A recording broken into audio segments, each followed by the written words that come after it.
hacerlo en el momento. Pues seguimos con nuestros estudios sobre los salmos. Hemos estado viendo varios salmos ya y me gustaría, hace un tiempo pensé en compartir este salmo y me gustaría hacerlo hoy, y es el Salmo 14.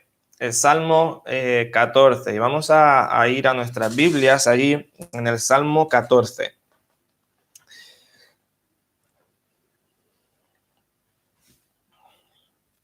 Me parece interesante este salmo porque quizás estamos acostumbrados a que vamos a los salmos y encontramos consuelo en los salmos. Hay muchos salmos donde estamos viendo a Dios consolándonos, animándonos, diciendo que Él es nuestro pastor, de que Él nos va a cuidar. Salmo 27 habla de adoración. Estamos acostumbrados a ver los salmos como adoración también.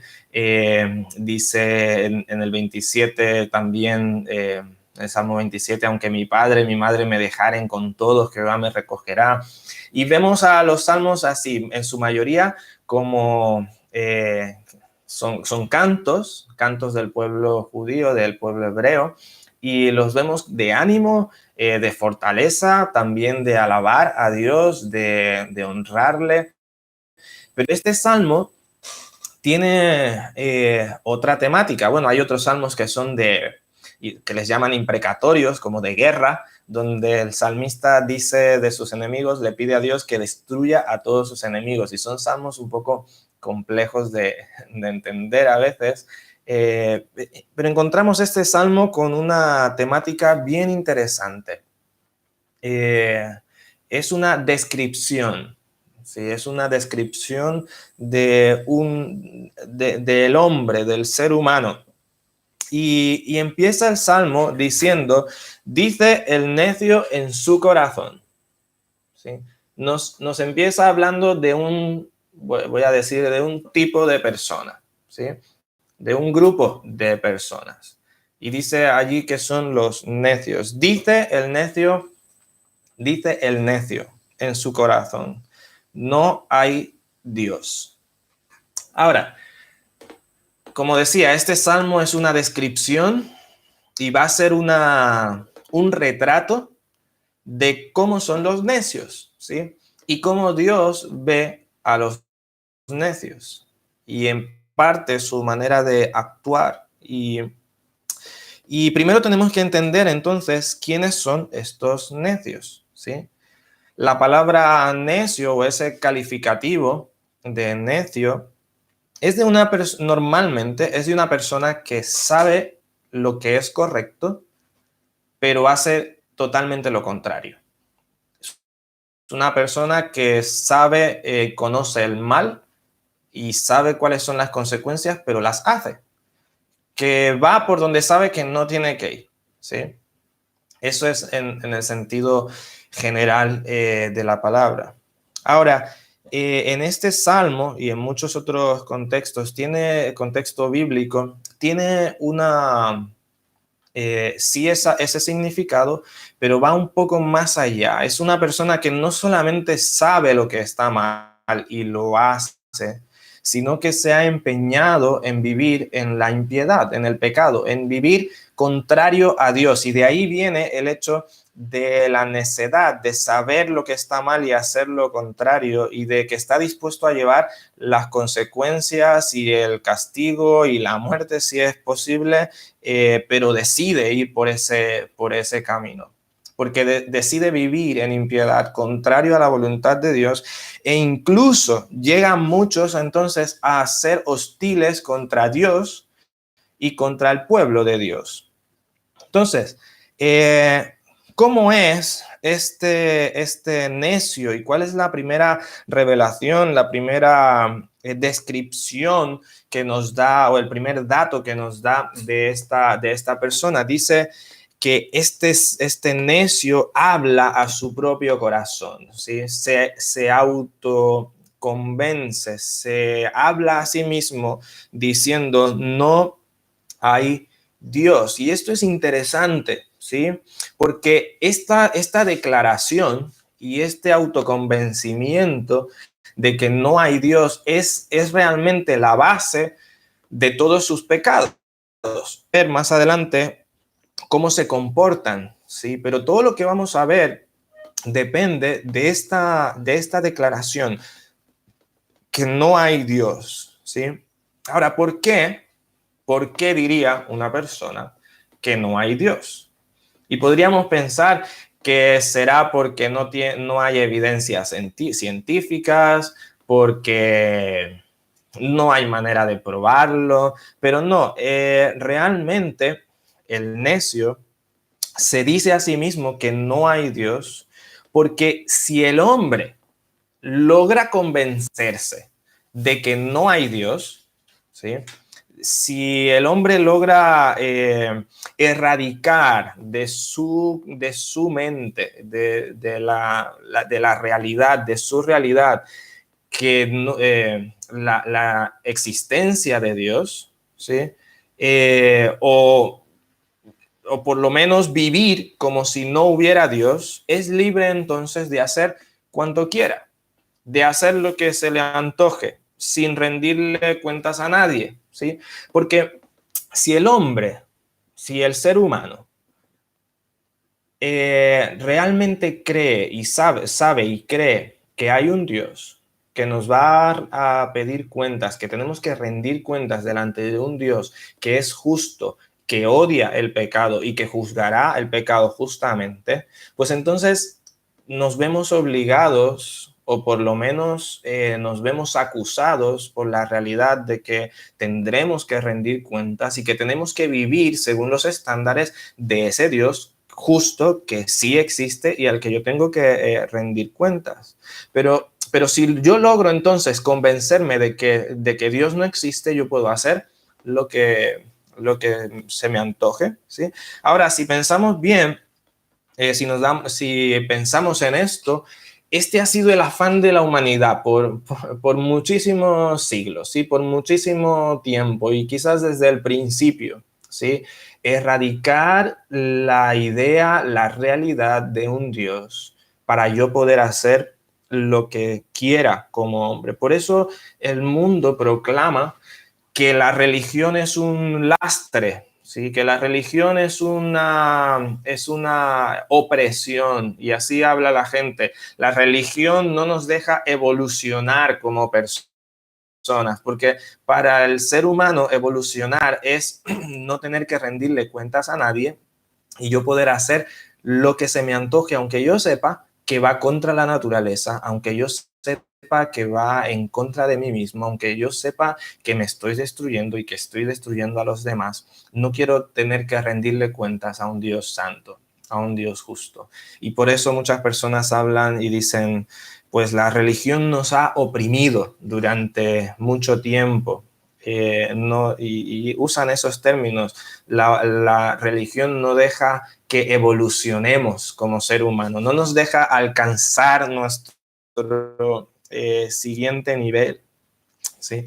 Y todo es un esfuerzo necio de negar a Dios, ¿sí?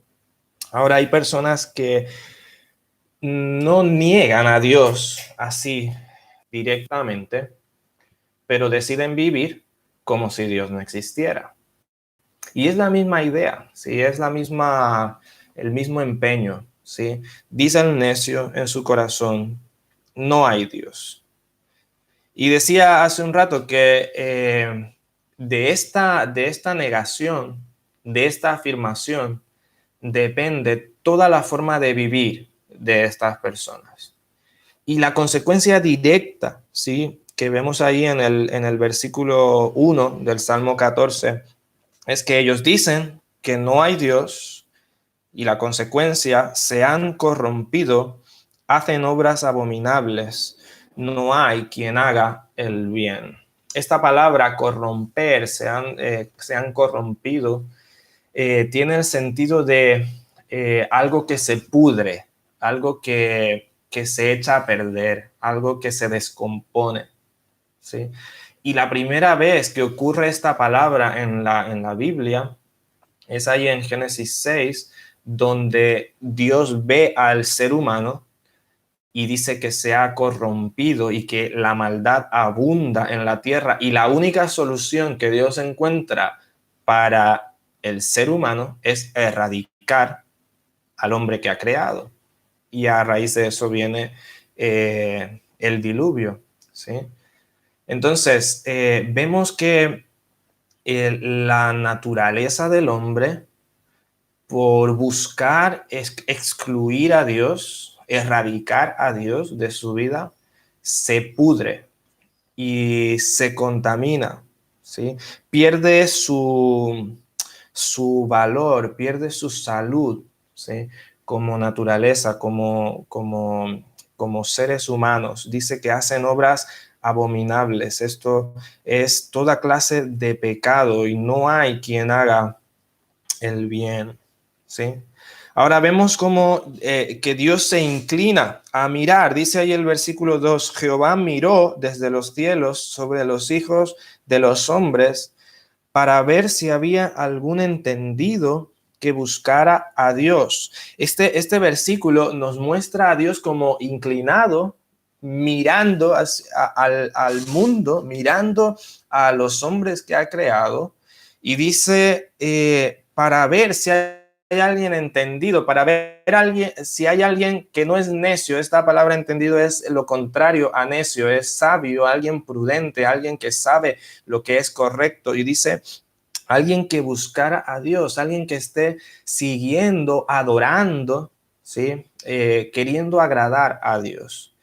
Y, y la conclusión a la que llegan al versículo 3 es que todos se desviaron, esto es que se han vuelto atrás, dice, a una se han corrompido otra vez, se han podrido, han perdido su bienestar. No hay quien haga lo bueno, no hay ni siquiera uno. Y este es el veredicto final de Dios sobre el hombre. No hay quien haga lo bueno, no hay ni siquiera uno. Y esta es la base para Pablo cuando habla en Romanos también y habla del pecado y del hombre, de la raza humana, ¿sí? Y usa este mismo pasaje basado en este salmo, ¿sí? Salmo 14 o también Salmo 53, porque el Salmo 53 es casi idéntico al Salmo 14, y si tenéis tiempo luego de buscarlo es muy interesante. Solo hay un cambio entre versículos 5 y 6. Pero Dios ve a la raza humana, Dios ve al hombre y por la necedad, ¿sí? Ve que no hay quien haga lo bueno. Romanos capítulo 1 también habla de que como el hombre, dice, la ira de Dios se revela contra toda impiedad e injusticia de los hombres que detienen con injusticia la verdad.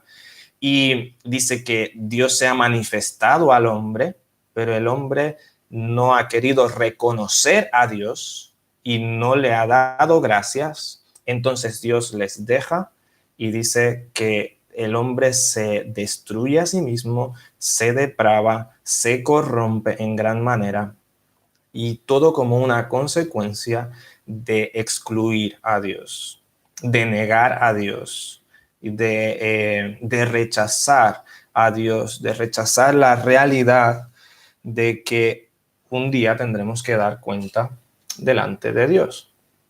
¿Sí? ¿Qué descripción más actual? ¿Sí? Podemos pensar que este salmo es un salmo de David. Y si David escribió más o menos 1000 años antes de Cristo y han pasado un poco más de 2000 años desde que Cristo estuviera aquí en la tierra, entonces este salmo está escrito más de 3000 años, pero sigue siendo una verdad, ¿sí? Y si era una verdad en el tiempo de David, ¿cuánta más verdad será hoy en día? ¿Sí? donde vemos que el mundo realmente va en un sentido hacia atrás.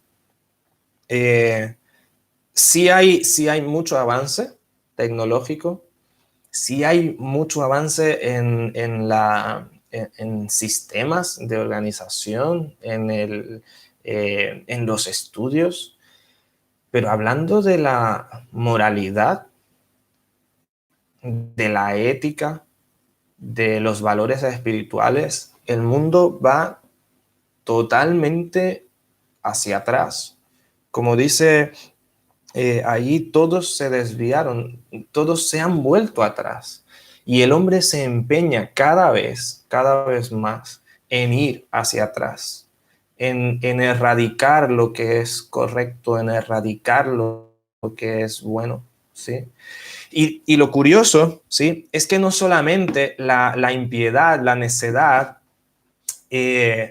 su consecuencia es personal en corromperme, ¿sí?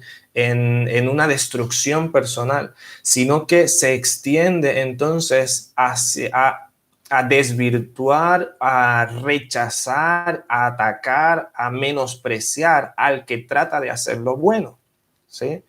Vemos allí en el versículo 4 que dice allí, el versículo 4 y al 6 dice, ¿no tienen discernimiento todos los que hacen iniquidad, que devoran a mi pueblo como si comiesen pan y a Jehová no invocan? Ellos temblaron de espanto porque Dios está en la generación de los justos. Del consejo del pobre se han burlado, pero Jehová es su esperanza. La actitud de estas personas es de un total menosprecio, en primer lugar, al pueblo de Dios. Dice allí que destruyen, y en el caso particular allí de David, atacaban al pueblo de Dios como si era la cosa más normal y cotidiana, como comer, ¿sí? Y dice que no invocan a Jehová, no reconocen a Dios, no buscan a Dios, ¿sí? Pero esta actitud de rechazar a Dios, de no invocar a Dios, no es por una ignorancia, porque luego en el versículo 5 dice que ellos temblaron de espanto, y esto es que se empeñan en despreciar a Dios, pero cuando viene el juicio, porque dice que Dios está en la generación de los justos, y cuando viene el juicio, ellos tiemblan y tienen miedo y tienen temor, ¿sí? O sea, no es por ignorancia, es que han decidido rechazar a Dios, ¿sí? Y aún en medio de ese temor, siguen sin buscar a Dios. Y es lo que vemos en el mundo hoy en día. El mundo se empeña en sacar a Dios de su vida, de sus casas, de los colegios, de los países, de los sistemas, de todo lugar. Pero cuando vienen los problemas, entonces sí temen, ¿sí? Y temen porque no han buscado a Dios, pero tampoco quieren, ¿sí? Temen los juicios, pero no quieren buscar, no quieren clamar a Dios. Y esa es una de las expresiones más terribles de la necedad. Sabes que hay un Dios, pero no quieres buscarle, aunque temes el juicio, aunque temes las consecuencias, aunque temes las consecuencias del pecado y que son ciertas. Dice el versículo 6 que del consejo del pobre se han burlado. Sí, ahí está nuevamente esta actitud, no solamente de rechazar a Dios en mi vida, sino de burlarse, de menospreciar y de atacar a los que sí quieren buscar a Jehová. ¿Sí? Así es este necio que dice en su corazón, no hay Dios. Y creo que podemos ver que nuestro mundo es así. Creo que podemos ver que así funciona nuestra sociedad. Ha buscado de todas maneras autoconvencerse de que Dios no existe, de que no hay Dios. La sociedad del ser humano se ha vuelto a la maldad, ¿sí? Y castigamos la maldad que nos parece más ofensiva para que el sistema siga funcionando como nos conviene. Pero hay tanta maldad en nuestro corazón, tantos deseos perversos y maldades que ejecutamos y que queremos que se ejecuten, rechazando a Dios, dando la espalda a Dios, y a los que son justos les rechazamos, les menospreciamos, les atacamos y queremos que dejen su justicia por seguir nuestra maldad, por seguir nuestros malos deseos. Así funciona nuestro mundo, nuestra sociedad, ¿sí? Ahora dice allí el versículo 7, una exclamación de David, viendo esta realidad del mundo, dice: oh, que de Sión saliera la salvación de Israel. Cuando Jehová hiciere volver a los cautivos de su pueblo, se gozará Jacob y se alegrará Israel. Y David alaba a Dios, ¿sí? Porque él sabe que Dios va a liberar a su pueblo, que Dios va a salvar a su pueblo, Dios va a salvar a los justos. Antes ha dicho que Dios está en la generación de los justos, que Jehová es la esperanza de los justos. Y dice al final del 7, cuando Jehová hiciere volver a los cautivos de su pueblo, y esos cautivos en ese momento no había cautividad, era el periodo de reinado de David, allí donde el pueblo de Israel estaba en su nación, pero probablemente hace referencia a cualquier calamidad, a cualquier angustia, y cuando Jehová salvara a su pueblo de sus angustias, dice: se gozará Jacob y se alegrará Israel.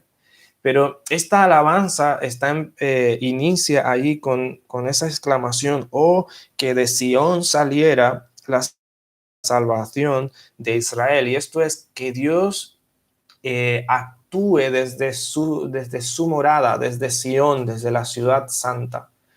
Y podríamos ver el cumplimiento de ese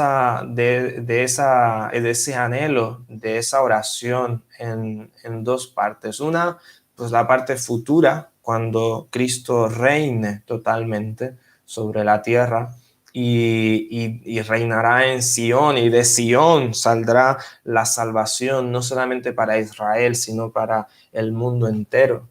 Pero no solo la parte futura, sino la parte de salvación que sí ya ha habido. Es que de Sión ha salido la salvación, ¿sí? Es que Cristo ha efectuado, ¿sí?, la salvación, y el hombre, el impío, el necio, ¿sí?, puede ser salvo por Cristo Jesús, por el Rey de Sión, por el Mesías Rey, ¿sí?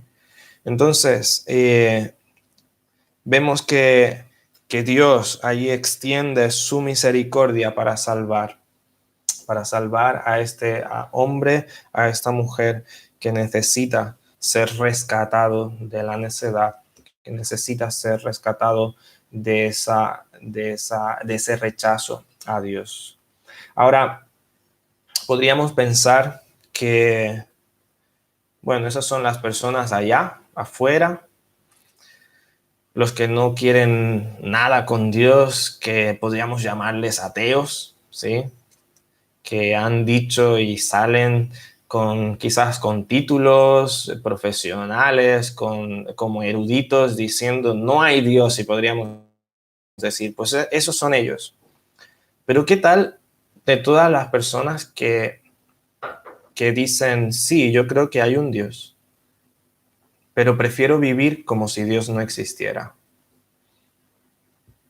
Prefiero vivir mi vida como si nunca tendré que enfrentarme delante de ese Dios.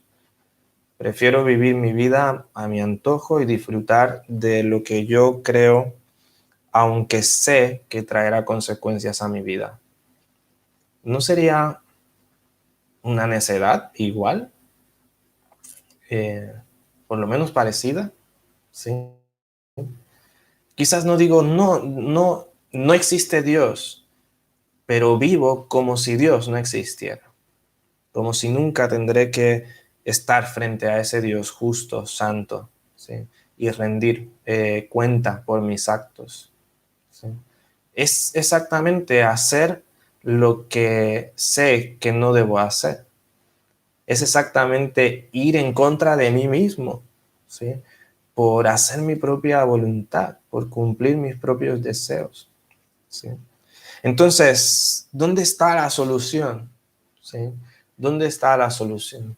Para unos y otros y todos, solución, la solución está en reconocer, sí, que Dios existe, que Dios es justo, que tendré que rendir cuentas delante de Dios y que Cristo, el Rey de Sion, el Mesías, es el que me puede librar de ese juicio, el que me puede librar de la necedad del pecado. Y que cuando yo rindo mi vida a Cristo, Cristo me limpia, ¿sí? Y me hace vivir, no como un necio, no como un impío, sino como un entendido, como un justo, ¿sí? Y alguien podría decir, pero es que no es posible porque hay personas que se portan bien, ¿sí? Que hacen cosas buenas. ¿Cómo es posible que la Biblia diga y que Dios diga que no hay nadie, ni siquiera uno, que haga algo bueno? ¿Sí? Y Isaías 64:6 dice que todas nuestras justicias son como suciedad delante de Dios, ¿sí?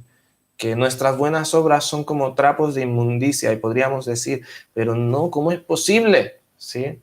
Y lo que pasa es que Dios ve no mi buena obra, sino mi corazón, ¿sí? Y esto es como el mecánico, ¿sí?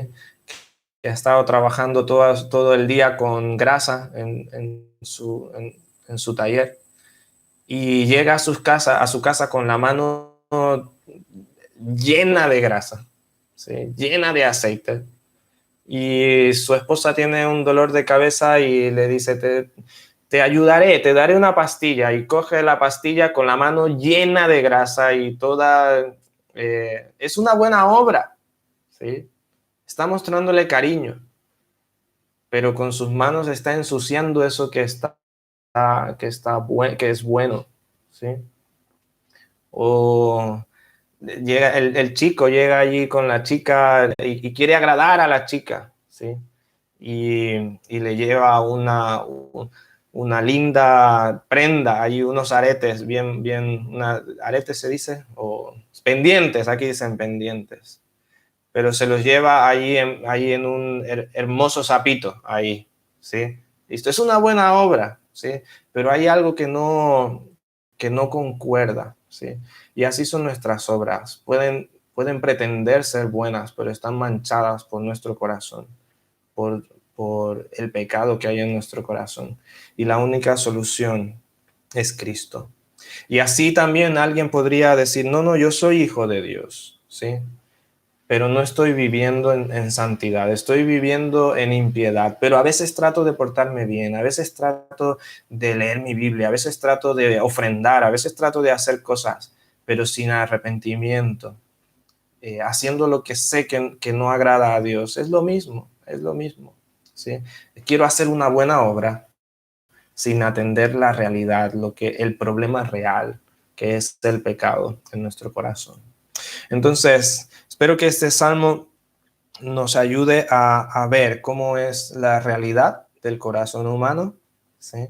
Pero que nos ayude a recordar que hay una escapatoria, ¿sí? No tienes por qué vivir en el pecado, no tengo por qué vivir en el pecado, ¿sí? No estoy desahuciado a vivir en el pecado si acepto la salvación y la gracia de Dios para mí. Y si soy hijo de Dios, no tengo por qué volver a la vida pecaminosa, a vivir en el pecado. La solución está en rendir mi vida a Cristo. Oh, que de Sion saliera la salvación. Y salió. ahora debo aprovecharla, ¿sí? Y puedes aprovecharla. Y hemos celebrado hace poco, la semana pasada, la Semana Santa. Y gracias a Dios, ¿sí? Gracias a Dios por ese sacrificio de Cristo, que es el que nos limpia, ese Cordero de Dios que quita el pecado del mundo. Que el Señor nos ayude a ver esto de su palabra, que nos ayude a buscarle a Él, ¿sí? Y vamos a orar, vamos a dar gracias a Dios y luego continuaremos con las peticiones de oración. Dios, te damos muchas gracias porque tú no quieres, Dios, que vivamos en la necedad, no quieres que vivamos en el pecado, sino que quieres que te busquemos a ti. Quieres que aceptemos, Dios, tu gracia, tu misericordia en Cristo Jesús. Y te rogamos, Padre, que tú nos ayudes a buscarte realmente, a aceptar, Dios, tu perdón. Y como dice Primera de Juan, Dios, que si confesamos nuestros pecados, tú eres fiel y justo para perdonar nuestros pecados, para limpiarnos de nuestra maldad. Líbranos, Dios, de ser necios. Líbranos de vivir como si tú no existieras. Líbranos de negarte, Dios. Que podamos vivir, Dios, de acuerdo a un reconocimiento, a una convicción de que un día tendremos que dar cuenta delante de ti, que eres santo, justo, y que lo único que nos puede librar es la justicia de Cristo en nosotros. Te lo pedimos y te damos muchas gracias en el nombre de Jesús. Amén. Amén. Bien, veo a alguien levantando la mano por allí.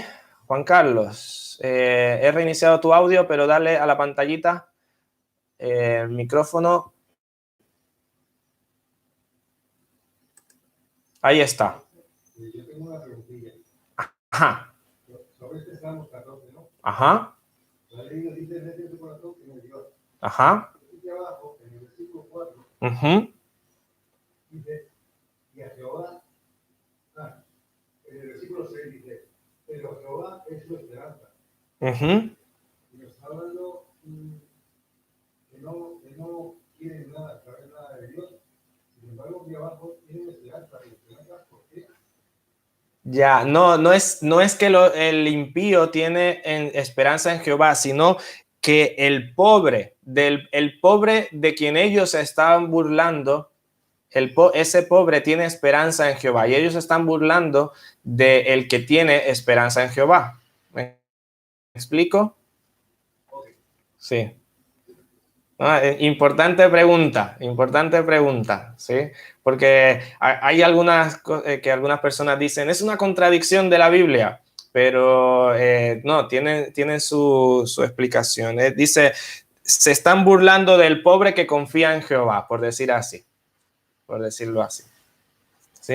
Porque ellos rechazan a Dios en su propia vida y aparte se burlan y menosprecian a los que sí confían en Dios. ¿Sí? Muy bien, buena pregunta. Eva, ajá. También el Salmo, si ellos dicen que no hay Dios, ¿por qué se espantan? Es lo que mencionaba. No es porque sea una evidencia real para ellos, sino que es un autoconvencimiento. Y cuando ven el juicio y cuando ven los problemas y ven las dificultades, se espantan porque saben que aunque ellos no quieren creer en Dios, hay algo más allá, hay algo por encima de ellos y temen aunque no quieren reconocerlo. Y eso es parte de la necedad, que no están dispuestos a aceptar la verdad, que prefieren seguir en su rechazo y en su rebeldía, aun cuando saben que el mal viene por el pecado. O sea, que se podría decir que en realidad no es que creen que Dios no exista, sino que no quieren creer. Claro. Claro. O sea, que para ellos Dios no tiene ningún poder. Claro. Y de hecho es curioso porque nadie nace ateo. Los ateos se hacen. Y el pastor David algunas veces conversando me decía, cuando